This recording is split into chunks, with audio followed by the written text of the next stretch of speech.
Hi there, Kia owners. Today in your 2014 Kia Forte, we're going to be taking a look at and showing you how to install Draw-Tite's 1 1/4 inch trailer hitch receiver. And this is what our hitch looks like when it's installed. Now you will be able to see the cross tube across the bottom here in the receiver, but they are tucked up fairly well underneath. So when you're standing up looking at it, you really don't notice it too much except the receiver at the back here. The receiver here doesn't have a reinforced collar though, and that does, to me, kind of take away from the appearance of the hitch a little bit. The reinforced collar just gives it a more robust look. But it's still a Class 1, 1 1/4 receiver. It's going to be great for your accessories, such as a bike rack. Maybe you can put on a 2-bike platform rack and load that up. That's going to be great. And you could also put a cargo carrier in here, but you do want to keep in mind that you will likely not be able to load that cargo carrier up to the max, but you can get some of the gear that might be in the back of your vehicle or in the trunk out to free up for some more space. The tongue weight for this is going to be the force going down on the receiver, so you do want to keep in mind that it's all the weight that is in your hitch plus whatever accessories, so that bike rack plus whatever bikes, and also if it's a cargo carrier, it's the weight of the cargo carrier plus whatever you put on it. Your accessories will attach via the one hole in the hitch here, and it uses a 1/2 inch hitch pin. Now one doesn't come included with the hitch, but we've got plenty here at eTrailer. You can also get locking hitch pins to protect your investments. On bottom we have hoop style safety chain loops that have a very large opening that should accommodate just about every shape, size, and style of safety chain. And it's nice that they provided that, because even the big one here will fit on there, although this hitch is really more for accessories than it is for towing. But if you needed to get some very light towing done, you could do so. This hitch offers a 200-pound tongue weight, which is the force going down on top of the receiver. And like we talked about earlier, that's going to be good for your bike racks and cargo carriers, although some of those cargo carriers you may not be able to max out. It also offers a 2,000-pound gross towing capacity, which is how much that it could pull behind it. And with your Forte here, it's really not recommended to do much towing with it, but if you had something really small, maybe just like a little trailer, and you wanted to maybe take some trash cans up, or maybe a really small dirt bike or something like that, you could do a little bit with this as well. Now, as always, I recommend you verify in your vehicle's owner's manual and you don't exceed any of the towing capacities. And now I've got some measurements for you to help you when deciding on accessories.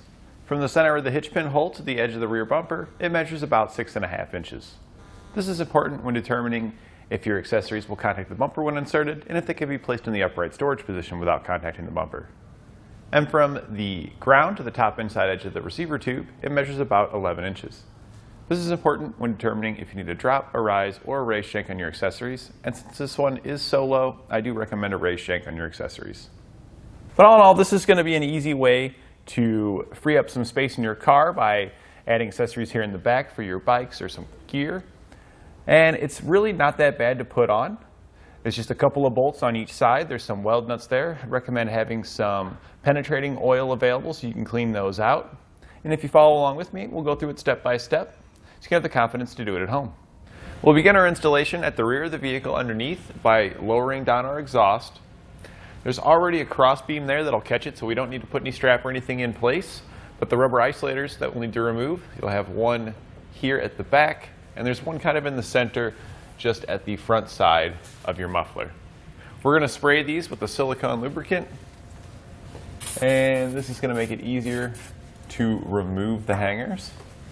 And then you can just use a pry bar to pry it off of there.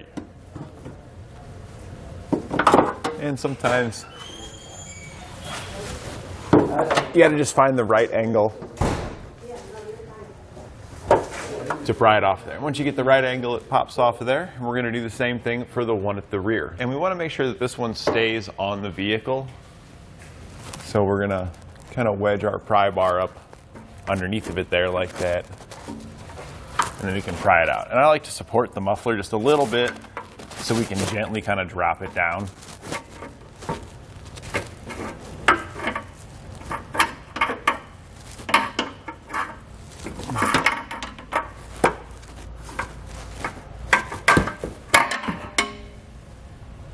And we'll just set it in place right there. And then we can focus on the driver's side where there's a panel that we'll need to remove. On our panel, we're going to have 3 screws that we'll need to remove that attach it to the vehicle. Once you remove the screw from the center, these are actually just push pins, so you can just pull it out of there once the center's popped out like that. We'll do the same with the remaining two, and then we'll have some nuts we need to remove. There's 4 nuts to remove. There's 2 here towards the front of the vehicle that are tucked up, and then there's the 2 that are easier to see here towards the rear. We're going to use our 10mm socket to remove the nuts.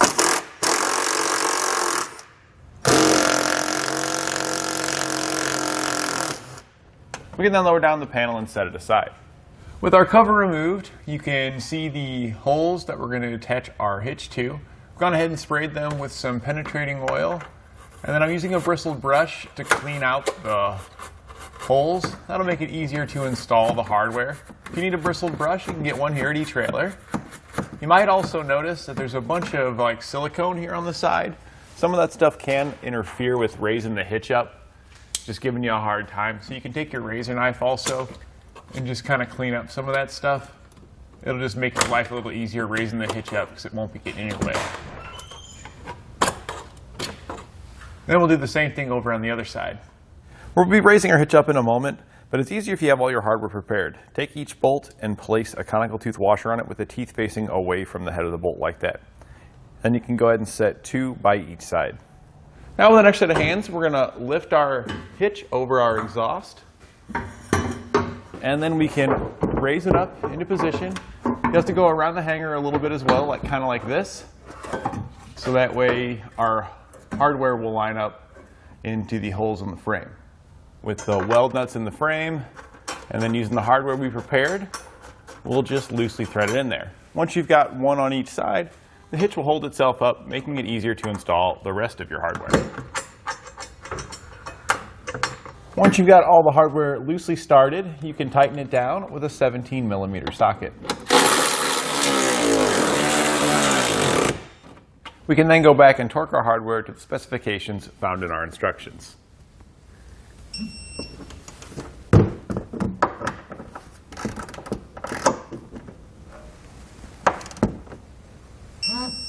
With all of our hitch hardware torqued down, we can reinstall our exhaust, put a little more lubricant on it, and then just lift it up, and your hanger is going to just slide right back into place. Once you've got one of them on, you can then just slide the other one on. It'll be a lot easier since you don't have to lift it up or anything. Just kind of work it around and push it on.